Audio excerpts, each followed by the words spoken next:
S, வீடு, schools, hotels, store room இங்கெல்லாம் partition wall கட்டணும்னாலும் இப்போ பில்டிங் ஓனர்ஸோட first choice Renocon Rapid Wall Panels. No compromise. உங்க சைடுலயும் எங்க சைடுலயும். It's a GT promise. GT Holidays, South India's #1 travel brand. இப்போது புதிய அறிமுகம் ஆச்சி ஹோட்டல் சாம்பார் 50 கிராம் ரூபாய் 20 மட்டுமே.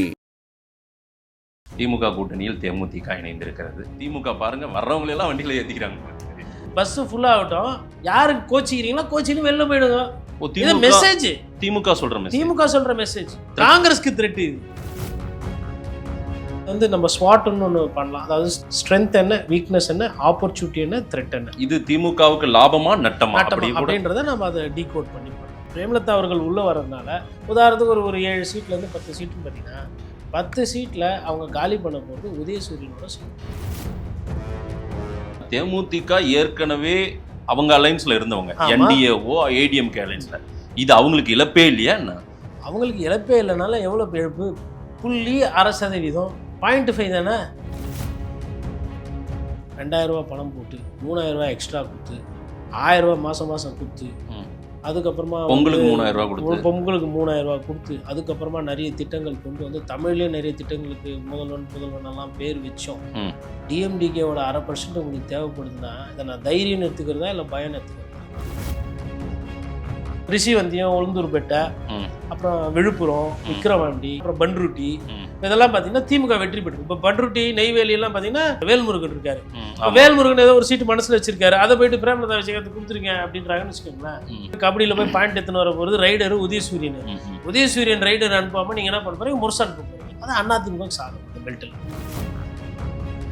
5 தொகுதி இங்கே, 5 தொகுதி இங்கே, ஒரு தொகுதியும் டைட்டாக மார்க் பண்ணுறோம். கரெக்ட். செல்லூர் ராஜு தொகுதியில் போயிட்டு நீங்கள் வந்து டிஎம்டிகே வேட்பாளர் போட்டிங்கன்னு வச்சுக்கலாம், இல்லை பிரேமலதாவே போய் நிற்கிறாங்கன்னா செல்லூர் ராஜு என்ன பண்ணுவார்? வீடு வீடாக போய் அழுவ ஆரம்பிச்சுடுவார். நான் செல்லூர் ராஜு உங்கள் ஆள் வந்திருக்கேன் வீட்டில், நான் என்ன தப்பு பண்ணேன்? கூட்டணி அரித்மெட்டிக்கில் அலையன்ஸில் ஸ்டாலின் சாருக்கு வெற்றி. சீட் ஷேரிங்கில் டெக்னிக்கலாக டிஎம்கேக்கு நிறைய டிஃபிகல்ட்டி இருக்குது, அதிமுகவுக்கு அட்வான்டேஜ். மதிமுக, மையம், விசிகா, சிபிஐ, சிபிஎம், டிஎம்டிகே 6 கட்சி, 8, 6, 48. மையத்துக்கும் 8 சொல்றீங்களா? சரி, மையத்துக்கு 4 வச்சுக்கோங்க, 44. 44 சின்னம் வந்து உதயசூரியன் இல்லை அப்படின்னும் போது எடப்பாடி பழனிசாமி வா. விஜய் இப்போ அவர் வேற ஆட்சியில் பங்கு அதிகாரத்தில் பங்குனாரு. யாரும் இப்போ கூட்டணி போவாங்க விஜய் கூட? ஐயா மாணிக்கம் தாக்கூர் கிட்ட தான் இருக்குது விஜயோட மாண்பும் மரியாதை. அப்புறம் பிரவீன் சக்கரவர்த்தி, அப்புறம் ஆதவ அர்ஜுனா, இவர்கள் கேசி வேணுகோபால் இவங்க பார்த்து எதனா ஒன்று செஞ்சு விட்டாங்கன்னா, ஏன்னா நட்பு சக்தி. காங்கிரஸ் கட்சிக்கு அவர் பேர் வச்சிருக்கிறது விஜய் சார் வந்து நட்பு சக்தி. இந்தி திணித்தவர்கள், ஈழ பிரச்சனையில் வந்து நம்ம தமிழர்கள் அங்கே இறக்கும்போது வேடிக்கை பார்த்தவர்கள், கச்சத்தீவை கொடுத்தவங்க, நீட்டை கொண்டு வந்தவங்க வந்து நட்பு சக்தி. ஆதன் தமிழர்களுக்கு வணக்கம். பல்வேறு துறைகளில் சிறந்த ஆளுமைகளை சந்தித்து நாம் நேர்காணல் எடுத்து வருகிறோம். அந்த வகையில் மீண்டும் நம்மோடு இணைந்திருக்கிறார் பத்திரிகையாளர் திரு கோட்டீஸ்வரன் அவர்கள். அவரிடம் கேட்பதற்கு நிறைய இருக்கின்ற வாரங்கள் அவருமே கேட்போம். வணக்கம் கோட்டீஸ்வரன் சார். வணக்கம், நேயர்களுக்கு அன்பு வணக்கம். எப்படி இருக்கீங்க? நலமா இருக்கிறேன். திமுக கூட்டணியில் தேமுதிக இணைந்திருக்கிறது. என்ன சார், இந்த பக்கமா அந்த பக்கமானு இருந்தாங்க, கடைசியா திமுக பாருங்க எல்லாரையும் வண்டியில வாங்க எல்லாரும் போலாம் அப்படின்ற ஒரு முடிவுக்கு வந்துட்டாங்க போல தெரியுது. திமுக வர்றவங்களெல்லாம் வண்டியில் ஏற்றிக்கிறாங்க போல தெரியுது. அதுங்க பத்திரிகையாளர்களுக்கு இது ஒரு நல்ல செய்தி தானே. ஏன்னா எந்த கட்சி எந்த கூட்டணின்னு போவோம் தெரியாமல் டெய்லி போய் மைக்க போட்டு அங்கே போய் நின்று எல்லாருக்கிட்டே நண்பர்கள் எல்லாரும் பேசுகிறாங்க, கேப்டனோட நிகழ்ச்சியில் எல்லாரும் கலந்துக்கிறாங்க. அப்படி இனிமேல் அதை பேச வேண்டியதில்லை, நம்மளும் திட்டு வாங்க வேண்டியது இருக்காது. பத்திரிகையாளர்கள் வந்து இந்த ஊடகத்தில் இருக்கிறவங்க தான் இப்போலாம் பேசுகிறாங்க, பத்திரிகையாளர் தான் இப்படி தான் பேசுகிறாங்க. இவங்க கூட்டணி போகிறாங்களோ போகாமல் போகிறாங்களோ, இதில் பாதிக்கப்படுறது பன் பட்டர் ஜாம் ஆகிறது பத்திரிகையாளர்கள், ஊடகம், அதுவும் குறிப்பாக யூடியூபர்ஸ். அப்போ அந்த விஷயத்தெல்லாம் நேற்று வந்து ஐயா ஈவாவேலு, எந்த ஈஸ்வரன் பெரிய ஈஸ்வரன், அதாவது யோகி அவரோட ஈசா யோகாவில் இருக்கிற ஈஸ்வரர் பெரியவரா, இல்லை திருவண்ணாமலையில் இருக்கிற திருவண்ணாமலையார் அருணாச்சலர் ஒரு பெரிய ஈஸ்வரான்னு போகும்போது போட்டு பார்த்துங்க அப்படின்னும் போது அந்த சைடு எஸ்பிவி, இந்த சைடு ஈவாவேலு, இவங்க 2 பேர் தான் பிரேமலதா விஜயகாந்த் அவர்களோட கடைசியாக வந்து பேசி கொண்டிருந்தார்கள் அப்படின்றது செவி வழி வர செய்தி. நான் போய் பார்க்கவில்லை, பத்திரிகை ஊடகத்தில் வரக்கூடிய செய்திகள். அந்த விஷயத்தில் வந்து ஈவாவேலு அவர்கள் முந்தி கொண்டார், முடித்து விட்டார், அவருக்கு கிடைத்த வெற்றி. இது இனிஷியலாக பார்க்கும்போது வந்து இப்போ நீங்கள் சொன்ன மாதிரி பஸ்ஸில் வந்து யார் வந்தாலும் ஏற்றி கொண்டு போகிறேன் அப்படின்ற மாதிரி ஒன்று இருக்குது. பஸ்ஸை பொறுத்தவரையிலும் இது வந்து மேரத்தான் மாதிரி.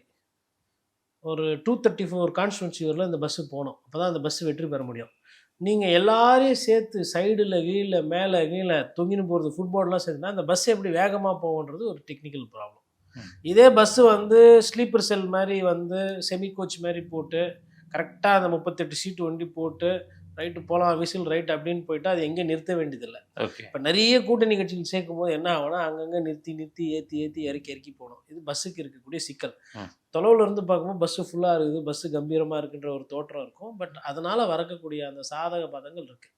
அப்போ நீங்கள் கேட்ட அந்த கேள்வி இது என்ன இப்படி ஆயிடுச்சு அப்படின்னா, இது வந்து நம்ம ஸ்வாட்னு ஒன்று பண்ணலாம். அதாவது ஸ்ட்ரென்த், வீக்னஸ், ஆப்பர்ச்சுனிட்டி, த்ரெட்டு.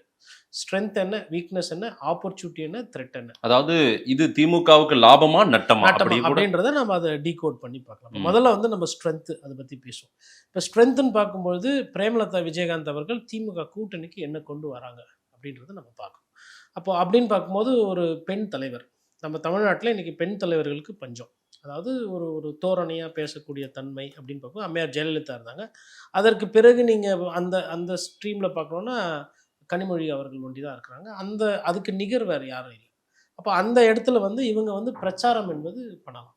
தேசிய முற்போக்கு திராவிட கழகம் மூலமா திமுக கூட்டணிக்கு வலு சேர்க்கலாம் பிரச்சாரத்தில். அது ஒரு ஸ்ட்ரென்த்து.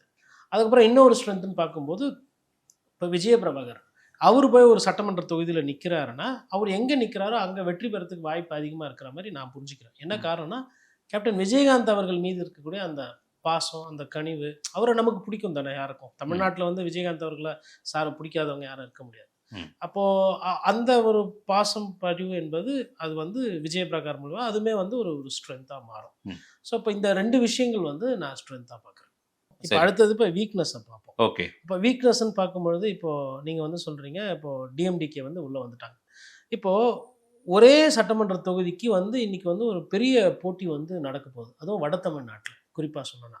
இப்போது தேசிய முற்போக்கு திராவிட கழகம் போய் கன்னியாகுமரியில் சீட்டு கேட்க போகிறதில்ல.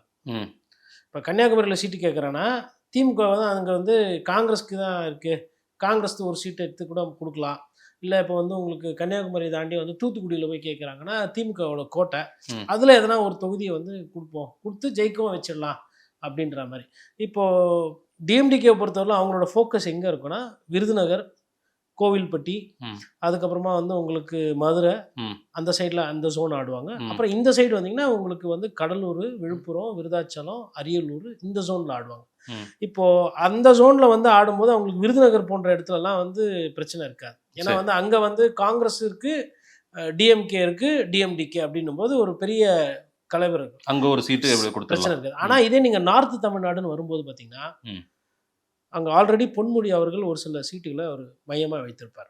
எனக்கு இப்போ உதாரணம் இப்போ திருக்கோயிலூர் இருக்குது, இல்லை விழுப்புரம் இருக்குது, விக்கிரவாண்டி இருக்குது அப்படின்போது பொன்முடியும் சிவி சண்முகமும் கட்சி வேறுபாடு தனிப்பட்ட முறையில் ஆதிக்கம் செலுத்தக்கூடிய தன்மை படுத்துவார்.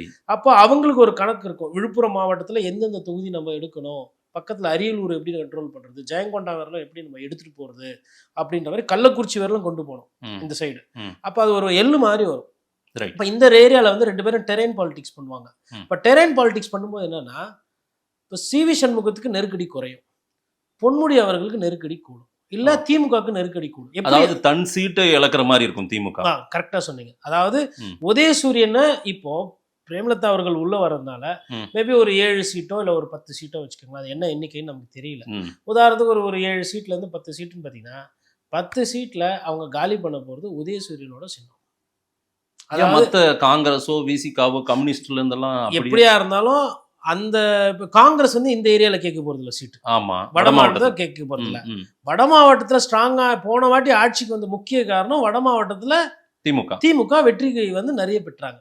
அதாவது திமுக ஆட்சி வந்தது காரணம் வந்து சென்னையிலேருந்து நீங்கள் எடுத்தீங்கன்னா நம்ம திருவள்ளூர்லேருந்து, அதாவது சென்னை கிரேட்டர் சென்னை ரீஜன் எடுத்திங்கன்னா கும்மிடிப்பூண்டிலேருந்து ஆரம்பித்து அப்படியே இப்படி வரும்போது ஃபுல்லாக 1லேருந்து 36 தொகுதியில் பார்த்தீங்கன்னா 32 தொகுதி 33 தொகுதி வெற்றி.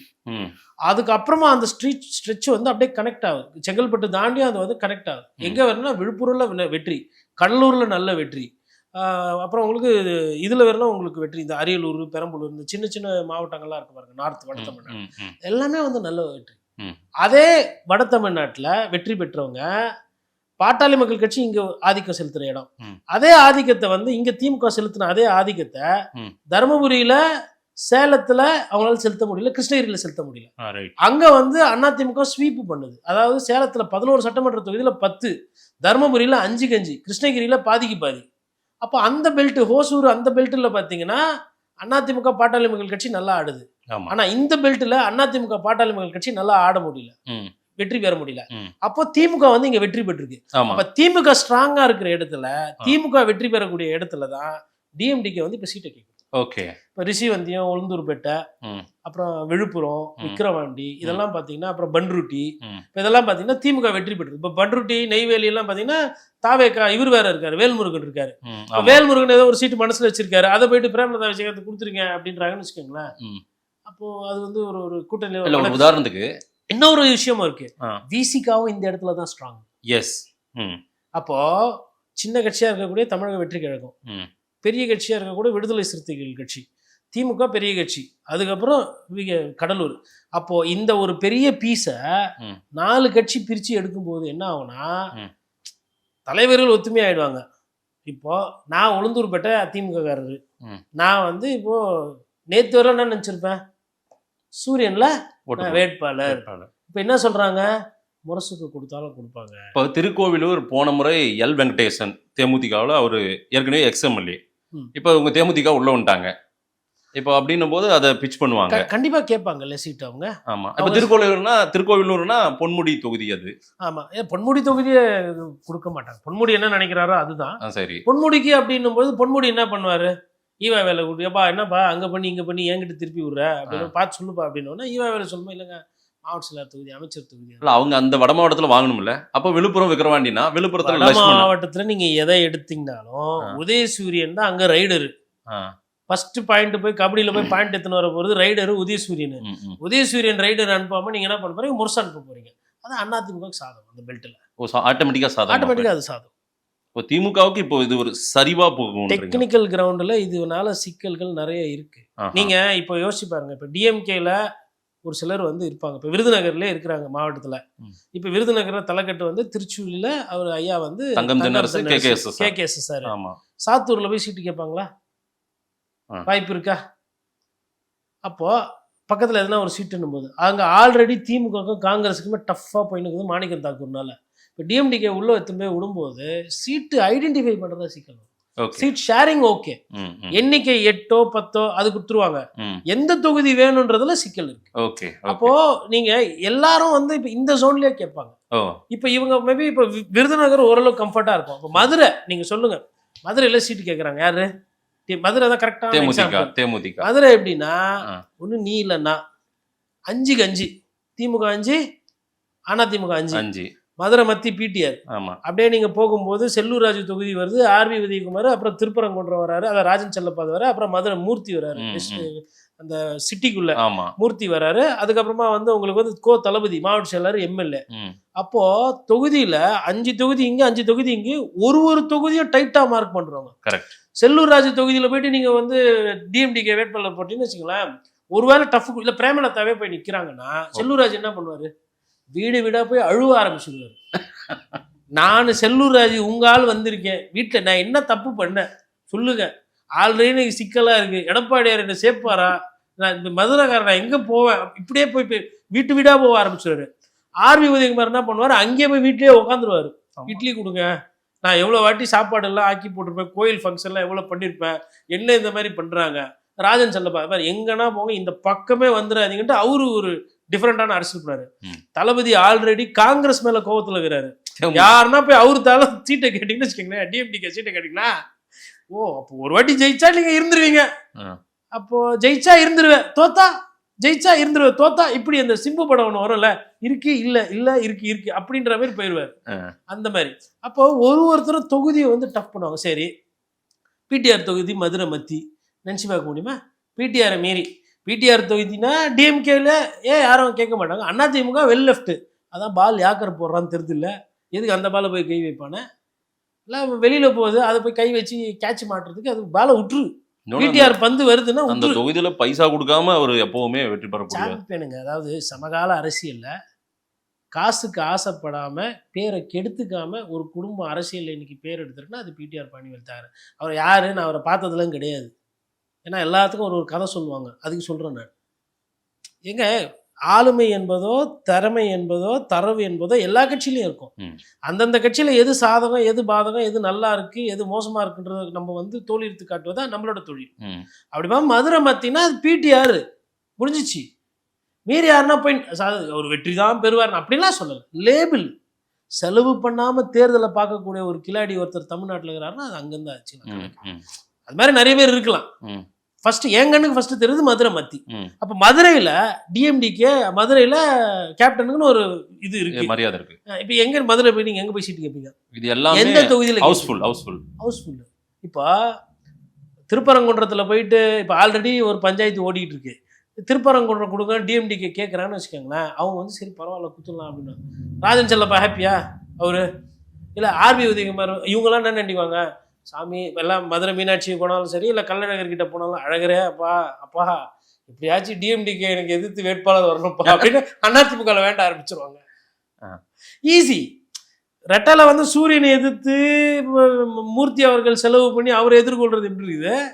டிஎம்டிகேல வேட்பாளர்னும் போது எப்படி இருக்குது? இல்லை சார், தேமுதிக ஏற்கனவே அவங்க அலைன்ஸ்ல இருந்தவங்க, என்டிஏஓ ஏடிஎம்கே அலைன்ஸ்ல. இது அவங்களுக்கு இழப்பே இல்லையா என்ன? அவங்களுக்கு இழப்பே இல்லைனால எவ்வளோ இழப்பு? 0.6%. 0.5 தானே. பட் காத்திருந்தாங்கல்ல இத்தனை நாள், அவங்களுக்கு காத்திருந்தாங்க. சரி, அதாவது இப்போ வந்து நீங்கள் அதிமுகவில் இதே போய் ஒரு செய்தி தொடர்பாளர்கள் கேட்டிங்கன்னா அவங்க வந்து நம்மளை போல ஜனரஞ்சமாக பேச முடியாது. ஏன்னா நேற்று வரலாம் அந்த பழம் நல்லா இருக்கும், இப்போ அந்த பழம் கடையில் சிச்சி இந்த பழம் புளிச்சு போச்சு அப்படின்னு அந்த நரிகதைக்கு போவாங்க. அது வேற விஷயம். நான் என்ன சொல்கிறேன்னா, what are you bringing to the table? 0.6% தான் நீங்கள் வாங்கினீங்க போன தேர்தலில். 2 கட்சி சேர்ந்து பயணம் பண்ணீங்க, அம்மா மக்கள் முன்னேற்ற கழகமும் தேசிய முற்போக்கு திராவிட கழகமும். அதாவது மக்கள் நல கூட்டணி, அந்த சேஞ்ச் பாருங்க. மக்கள் நல கூட்டணி, அதிமுக கூட்டணி, அங்கேருந்து மக்கள் நல கூட்டணி, அங்கேருந்து வந்துட்டு அம்மா மக்கள் முன்னேற்ற கழகம், அதுலேருந்து திருப்பி அதிமுக, அப்புறம் பிஜேபியோட கொஞ்ச நாள் பயணம், அதுக்கப்புறம் திமுக. இன்னும் இப்போ அடுத்த ஸ்டாப் வந்து தாவேக்கா பனையூர் தான். இப்போ இந்த அலையன்ஸ் ஃபெயிலே ஆச்சுன்னா அப்படியே அறிவாலயத்தை வந்து பஸ் பிடிச்சி அப்படியே பனையூர் போயிடலாம். எக்ஸ்ப்ளோர் பண்ணாத கூட்டணி அதான். மிச்சம் எல்லா கட்சியோடவும் கூட்டணி வச்சாச்சு. இது இந்த கொள்கையை நான் என்னன்னு புரிஞ்சுக்கிறது இல்லை. 0.5%க்கு இவ்வளோ பெரிய ஒரு அழைப்பும் இருந்திருக்கு திமுகவில். ஐயா ஸ்டாலின் அவர்கள் நேற்றுக்கு ஒரு அடி முன்னாடி வந்தே வரவேற்பு கொடுத்ததெல்லாம் நம்ம பார்த்தோம். அது வந்து அவரு நாகரிகம் தெரிஞ்சவர், அதனால வந்து மாண்புக்கும் மரியாதைக்கெல்லாம் வந்து முதல்வர்கிட்ட கம்மி கிடையாது. இப்போ இந்த வீக்னஸ்ல நம்ம இந்த ஃபர்ஸ்ட் ஒரு வீக்னஸ் விட்டுப்போம். அடுத்தது என்னன்னா, இவ்வளோ பிரச்சனைக்கும் இவ்வளோ வேகத்துக்கும் காரணம் நன்றி உபயதார் ஐயா மாணிக்கம் தாக்கூர். காங்கிரஸ்ல போட்டு கூட்டணியில் பங்கு, ஆட்சியில் பங்கு, அதில் பங்கு, இதில் பங்குன்ன உடனே அவர் என்ன பண்ணிட்டாரு, பஸ்ஸு ஃபுல்லாகட்டும், யாருக்கு கோச்சிக்கிறீங்களோ கோச்சின்னு வெளில போயிடுங்க. மெசேஜ் திமுக சொல்ற மெசேஜ். இது காங்கிரஸ்க்கான மெசேஜா? திமுக இது வந்து நம்ம ஸ்வாட்ல ஸ்ட்ரென்த் பெஸ்ட் வீக்னஸ் த்ரெட், காங்கிரஸ்க்கு த்ரெட். இது திமுக தலைவர் ஸ்டாலின் அவர்கள் ராகுல் காந்தியை விட தேமுதிக பெருசா என்ன? காங்கிரஸை விட ஓபிஎஸ் கூட இன்னைக்கு பேசுறது, நாளைக்கு ஏதோ ஒரு உடன்பாடு, நாளைக்கு திடீர்னு வந்துட்டு நீங்க காதம் வச்சு எதையோ ஒன்று பேசி விஜய் கிட்ட போயிட்டீங்கப்பா. காங்கிரஸ் கட்சி சார்ந்தவங்க நாங்க வளரணும், 2029 நாங்கள் லோக்சபா வந்து விஜயும் ராகுல் காந்தியும் அப்படி மனசில் வைக்கிறோம், விஜயும் வளருவார் ராகுல் காந்தியும் வளருவார், நாங்கள் 2 பேருமே அப்படியே க்ளீனானவங்க, எங்களுக்கு கருப்பு பணம்னா என்னென்ன தெரியாது, நீங்கள் கூட்டணி போகிறீங்க சரிங்க. அப்போ அந்த நேரத்தில் ஸ்டாலின் அவர்கள் எப்படி ரியாக்ட் பண்ண முடியும்?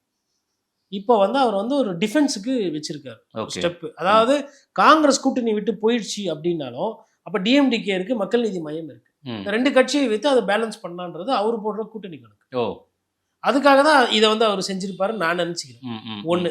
இரண்டாவது என்னன்னா, இவ்வளவும் பண்ணி ஆட்சி வந்து கிட்டத்தட்ட முடிகிற நேரத்துல வந்து 2000 ரூபாய் பணம் போட்டு 3000 ரூபாய் எக்ஸ்ட்ரா குத்து, 1000 ரூபாய் மாசம் குத்து, அதுக்கப்புறமா பொங்கலுக்கு 3000 ரூபாய் கொடுத்து, அதுக்கப்புறமா நிறைய திட்டங்கள் கொண்டு வந்து தமிழ்லயே நிறைய திட்டங்களுக்கு புதல்வன் எல்லாம் பேர் வச்சோம்.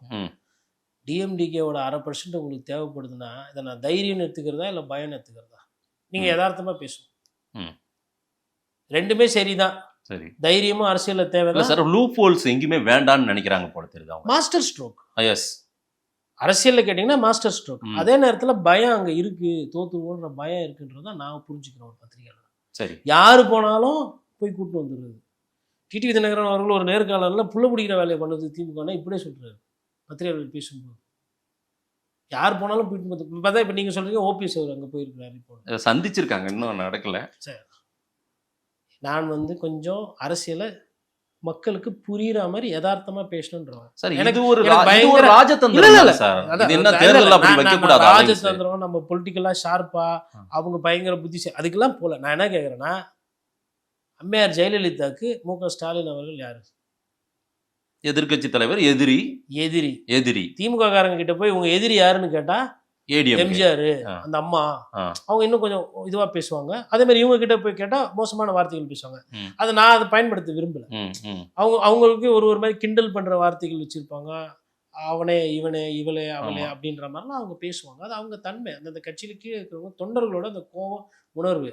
அப்படி இருக்கும்போது நீங்க மாசம் மாசம் ஜோசியக்காரரை போய் அப்பாயின்மெண்ட் கொடுத்து பார்க்குற மாதிரி நேரம் நல்லா இருக்குதா, டைம் எப்படி இருக்குது அப்படின்ற மாதிரி நீங்கள் அடிக்கடி அவரை போய் சந்திச்சுட்டு இருக்கீங்க. கால் ஷீட் வாங்கி வாங்கி பார்த்துட்டு இருக்கீங்க. யாரு? வாக்கிங் போனால் பார்க்குறீங்க. யாரும் ஓபிஎஸ் ஆஹா. வாக்கிங் போனால் பார்க்குறாரு. அதே வாக்கிங் இடத்துல வந்து தியோசபல் சொசைட்டி டிடிவி தினகரன் தான் வாக்கிங் ஒரு காலத்தில் போயிட்டு இருந்தார். சிஎம் போகிற டைமும் இவர் போகிற டைமும் ஒரே நேரமாக இருக்குன்னு சொல்லிட்டு இவர் போகிறத கம்மி பண்ணினார். யார்? டிடிவி தினகரன். ஏன்னா அரசியலில் 4 பேர் அதை எதிரில் பார்த்தா இதை வைத்து எதுனா ஒரு கதை சொல்லுவாங்க, ஒரு பேய் கதை சொல்லுவாங்க. நிகழ்ச்சியில், திருமண நிகழ்ச்சியில் பார்க்கறது வேற, ஆமா. இறப்புல பார்க்கறது சந்திக்கிறது வேற, ஏர்போர்ட்ல பாக்குறது ஏர்போர்ட்ல பார்க்கறது வேற. ஆனால் ஏர்போர்ட்ல பார்த்துட்டு வணக்கம் வச்சுட்டு போனால் வேற, விஐபி லாஞ்சில் போய் தனியாக எல்லாரையும் அமிச்சிட்டு உட்காந்து சோஃபாவில் பேசினா அது வேற. ரெண்டுத்துக்கும் வித்தியாசம் இருக்கு. அதே மாதிரி விமானத்தில் போகும்போது உங்களோட சீட் நம்பரை தெரிஞ்சுன்னு உங்கள் சீட்டுக்கு பக்கத்தில் புக்கிங் பண்ணின்னு போய் உட்காரது வேற. அரசியல்வாதி என்னெல்லாம் பண்ணுவாங்க நாட்டு மக்களுக்கு புரியணுன்றதுக்கோசரம் நம்ம இது பேசுவோம்.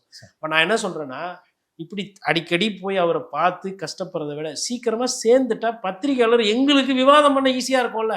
திமுகவிலே சேர்ந்துருன்றீங்களா? ஆமா, பின்ன வேற என்ன பண்ண சொல்றது அவரை? இங்க இவர் சேர்க்க மாட்டேன்ட்டாரு. யாரு? எடப்பாடி பழனிசாமி.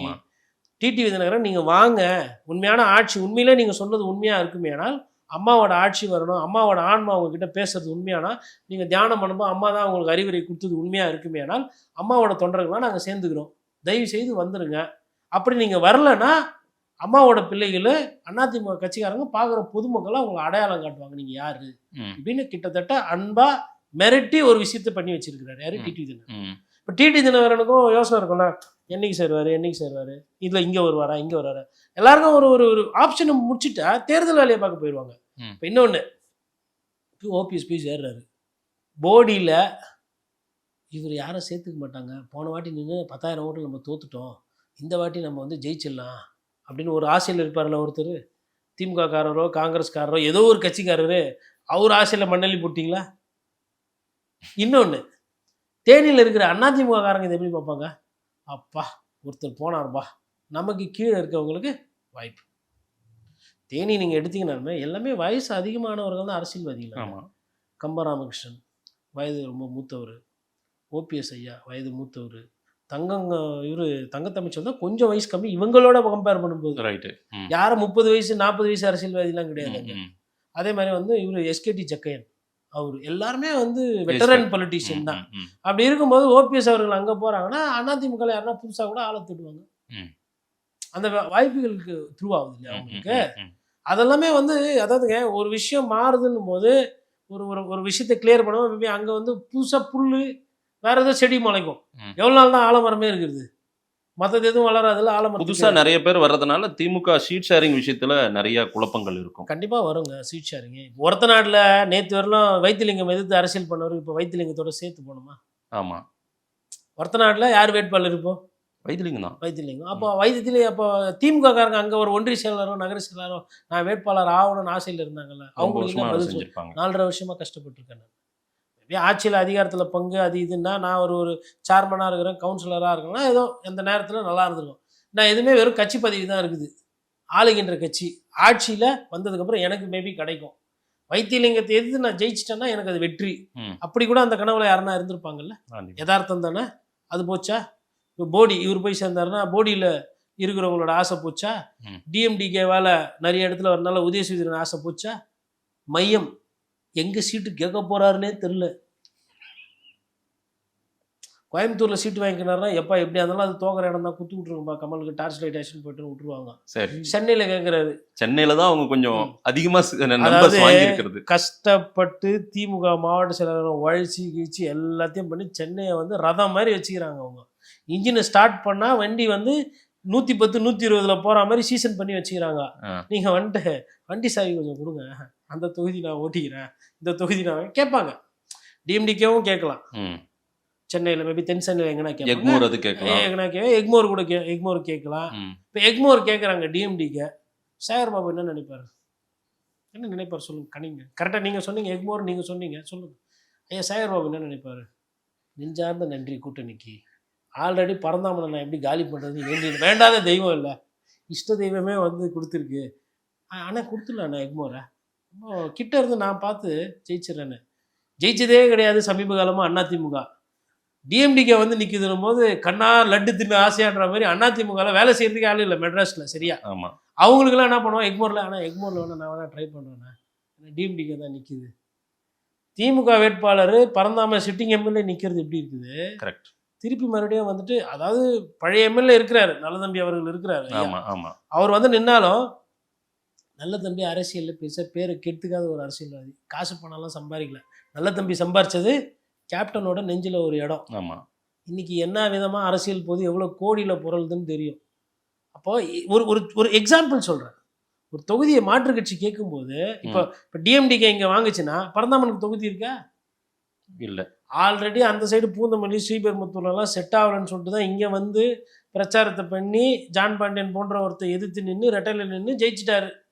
சரி அமைதியா இருக்கலாமே அப்படின்னு பார்த்தா இப்ப நீங்க சொல்றீங்க எக்மோர் அவங்க கேட்டாங்கன்னா அப்படின்னு கேட்டாங்க. அவங்களும் அந்த தொகுதியில ஜெயிச்சிருக்கிறாங்க, அவங்களுக்கு கேட்கறதுக்கு தார்மீக அடிப்படையில்.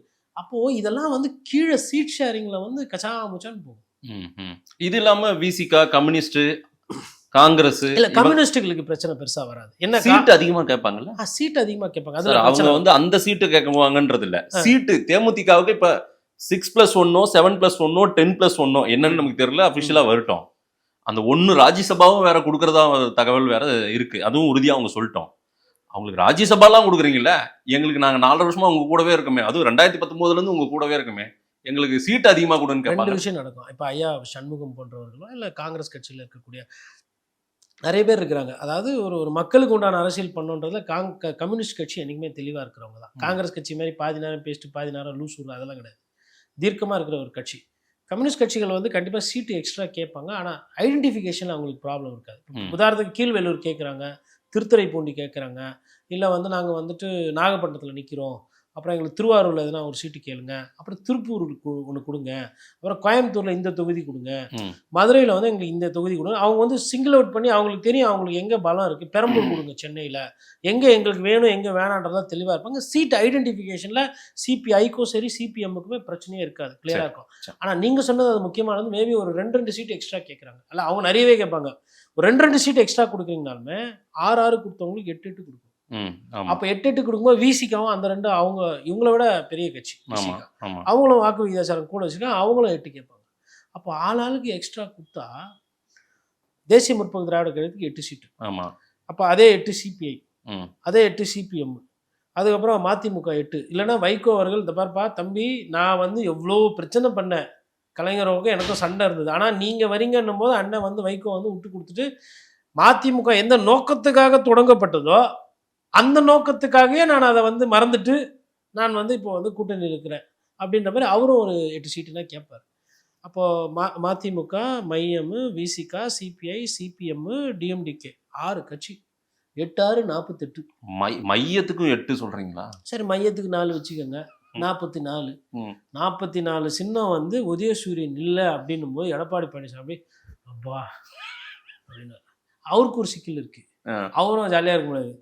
சரி டிஎம்டிகே வரல, அந்த சீட்டை தாமரைக்கு கொடுங்கன்னு கேட்டாங்கன்னா பிடிச்சி போச்சு அவருக்கு.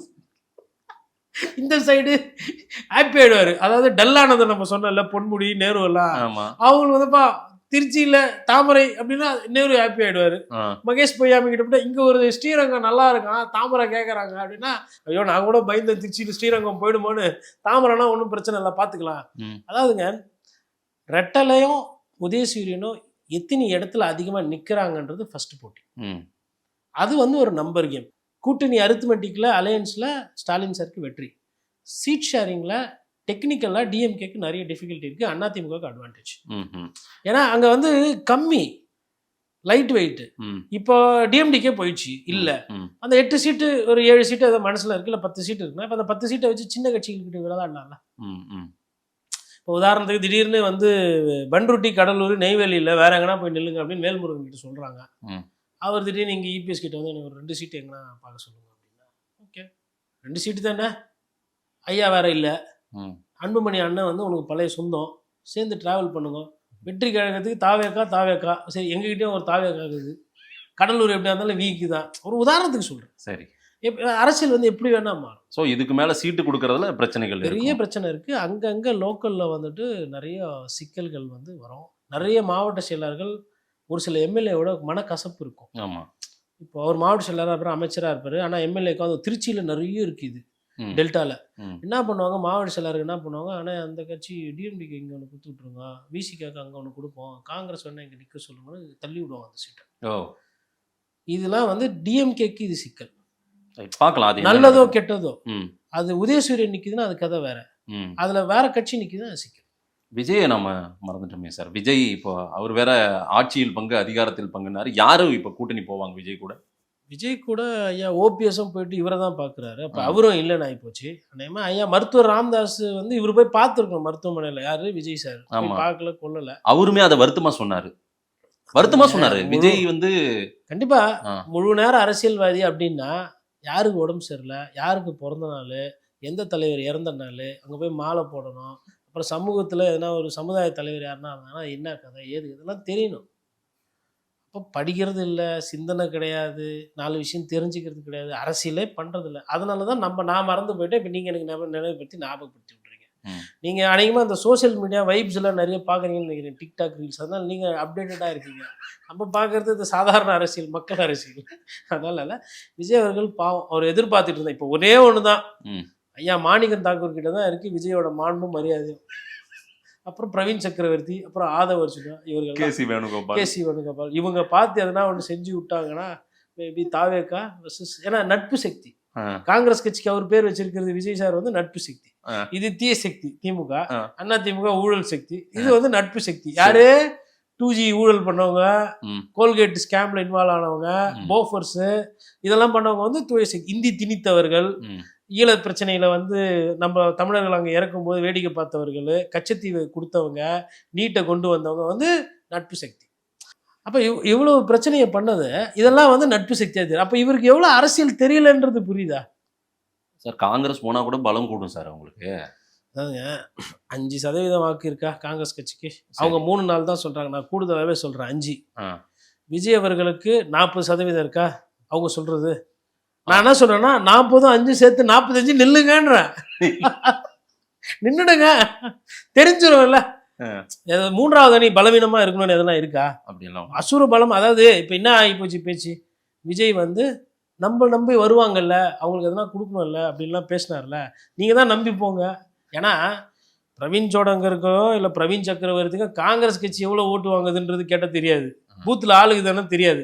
ஆனால் விஜய்க்கு 30% வரும், விஜய்க்கு 20% வரும்னு தெரியும். இவங்கெல்லாம் சொன்னோன்னா அவங்க என்ன பண்ணுறாங்க, இப்போ அருண்ராஜ் போன்றவங்களாம் 40% இருக்குன்றாங்க, அடிச்சிட்டாங்க. அப்புறம் தான் விஜய் பார்க்குறாரு, சரி இது ரொம்ப கூட ஆளுங்க சொல்கிறாங்க, 30% இருக்குன்னு இப்போ சேலத்தில் பேசினார்னு நினைக்கிறேன். மாணிக்கம் தாக்கூர் கூட ஒரு ட்வீட் போட்டிருந்தாரு, 3வது இடம் தான் ஏடிஎம்கே பிஜேபிக்கு. அது அருமையான கண்டுபிடிப்பு. நான் என்ன கேட்குறேன்னா, இப்போ அந்த பஞ்சாயத்து போயிட்டு நீ இதுக்கு அதிமுக கிட்ட வர, உங்களுக்கு மரியாதை தேவை, மரியாதையை கேட்டுக்கிட்டு இருக்கீங்க.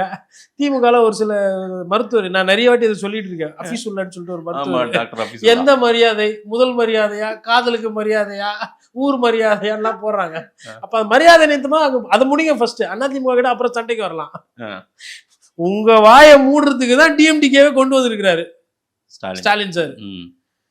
ராகுல் காந்திக்கு மெசேஜ் எப்படி கேரளாவை விஜயோட சேர்ந்து கேசி வேணுகோபால் சிஎம் ஆயிடுவாரு.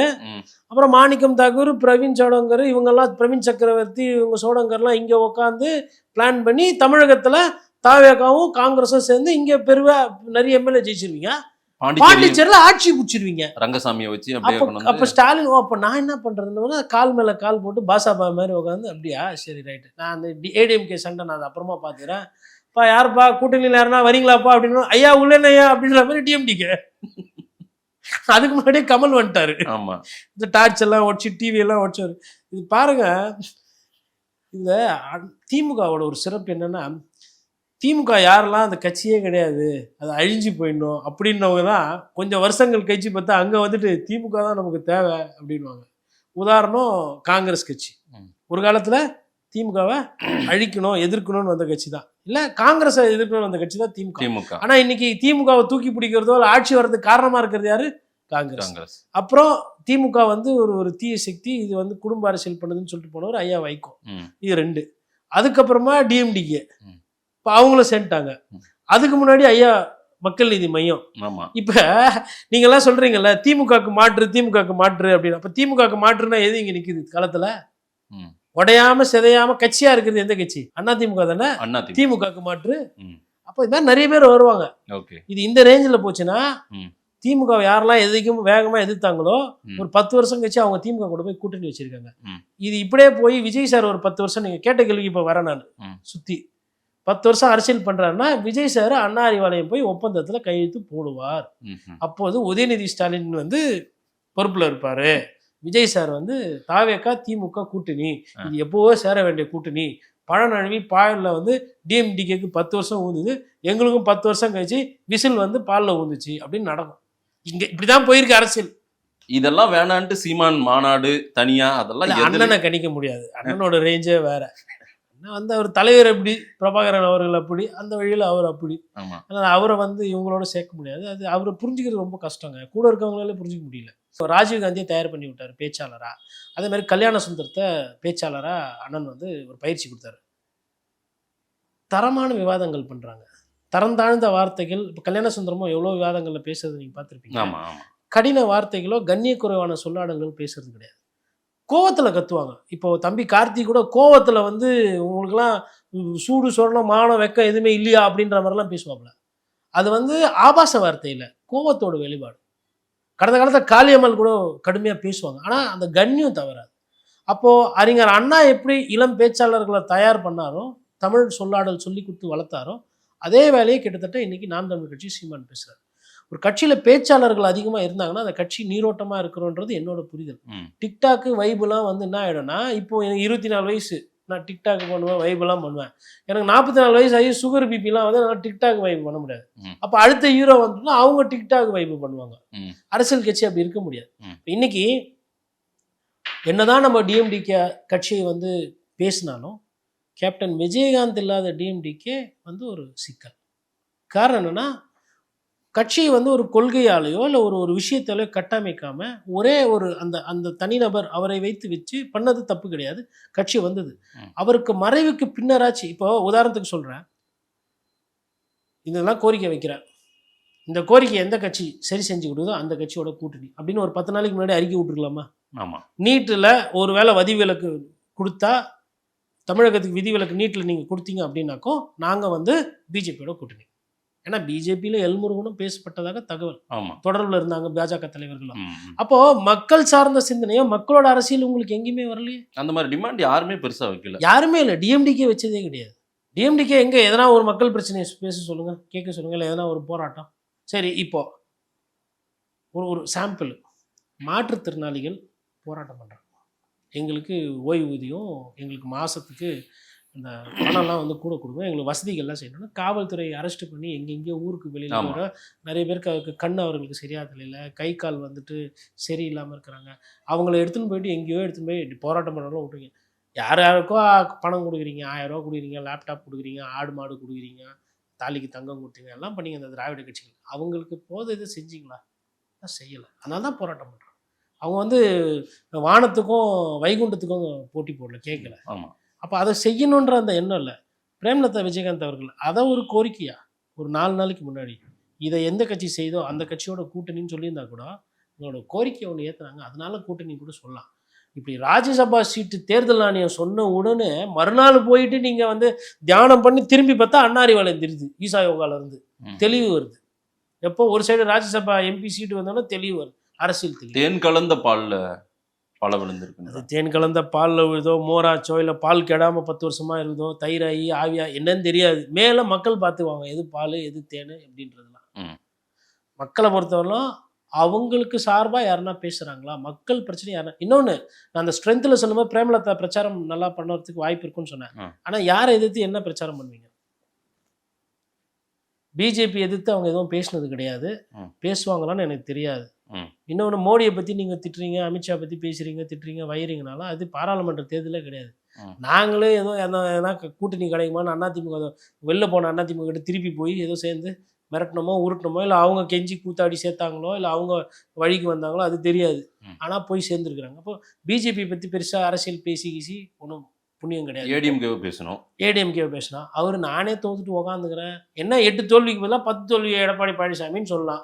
ம். சொன்னால் அப்போ அவங்க என்னென்னலாம் பண்ணி கொடுத்துருக்காங்கன்னு அவங்க திருப்பி போன வாரம் சொல்லுவாங்க வரைக்கும் என் கூட தானே இருந்தீங்கன்னு. அப்படின்னு சொல்லுவாங்க. ஆமா. அதெல்லாம் பேசுவாங்க. நாங்களா மண்டபத்தை இடிச்சதுன்னு கேட்பாங்க. ஆ. நாங்களா வடிவேலை வச்சு கேப்டன்ன்ற பேரை கிண்டல் பண்ணோம், கப்பலில் மிதந்து போனோம் அதுக்கு என்ன பேர், சாதாரணமாக இருந்தால் அதுக்கு என்ன பேர் நாங்களா சொன்னோம்னா கூட சிவி சண்முகம்லாம் நீங்கள் கேட்கவே வேணாம். ஆமா. அண்ணனுக்கு வந்து பவுண்டரி லைன் வரவரில் தான் இது.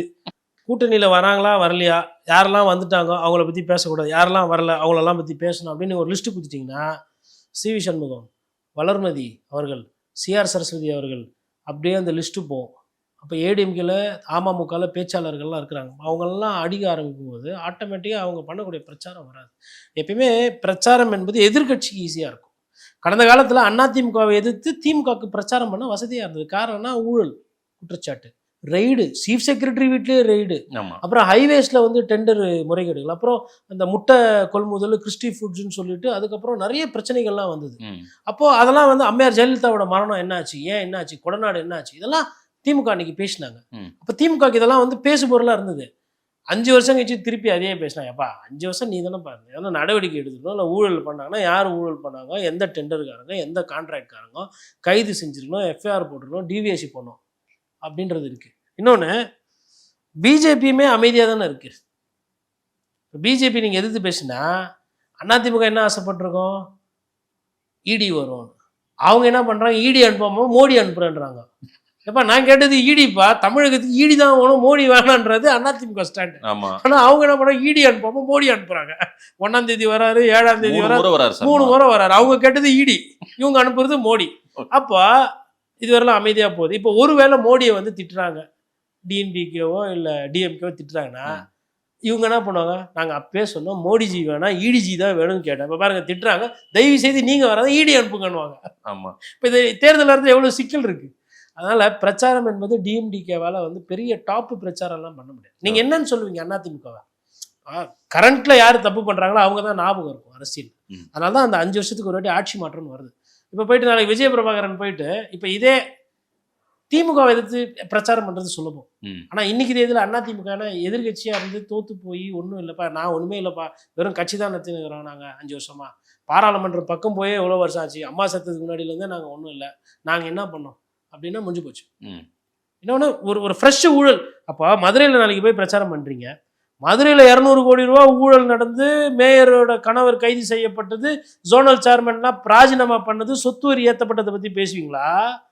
இல்லை மதுரைக்கு மெட்ரோ ரயிலுக்கு பணம் கொடுக்கலன்றதை பேசுவீங்களா? மதுரையில் மெட்ரோ ரயிலுக்கு பணம் கொடுக்கலன்றதான் பேசுவீங்க. எவ்வளோ நேரம் பேசுவீங்க? உள்ளூர் பிரச்சனை எது? சொத்து வரி தண்ணி வரி ஏற்றி கவுன்சிலர்களை மக்களை சூறையாடி இருக்கிறாங்க. அதுதானே அங்கே பேசு பொருள் அதிகமாக இருக்கும்.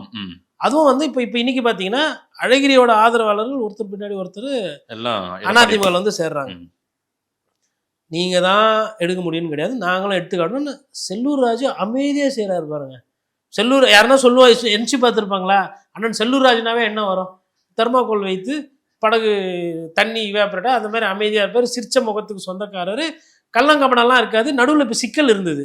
இப்போ தான் பார்த்தீங்கன்னா அப்பா 2 பேர் எடுத்துகிட்டு வந்து சேர்த்தா இப்போ எடப்பாடியார்கிட்ட நமக்கு நல்ல பேர்ப்பா, நமக்கு பிரச்சனை இல்லைன்ற மாதிரி, அதாவது அந்த இடத்துக்கு உண்டான அரசியலில் பண்ணுறாரா செல்லூர் ராஜு? இப்போ மன்னன் எஸ்ஆர் கோபி போன்றவர்கள்லாம் மதுரையில் அவங்கெல்லாம் திமுகவுக்கு வலு சேர்த்திருந்தவங்க. ஏதோ ஒன்று அவங்க எந்த மாதிரி இருந்தாங்கன்றதை விட திமுகவுக்கு வாக்கு வங்கியை ஏற்படுத்தக்கூடிய அவங்கன்னா ஒரு கூட்டம் இருந்தது. மைக்ரோ லெவலில் சேஞ்ச் பண்ணக்கூடியவர்கள். அதாவது எப்படின்னா வார்டு அரசியல் உள்ளூர் அரசியல் ஒன்று இருக்குது. இப்போ நீங்கள் எஸ்ஆர் கோபி அவர்களை போயிட்டு ஒரு 3 வார்டு சொல்லிவிட்டு இந்த 3 வார்டில் என்னன்னா, ஆனால் அங்கே ஒரு 3800 ஓட்டு, இங்கே ஒரு 8000 ஓட்டு, இது போட்டால் ஒரு 2000 சில்லற, இந்த 3 வார்டில் நான் ப்ளஸ் ஆக்கி காட்டுறேன்னு.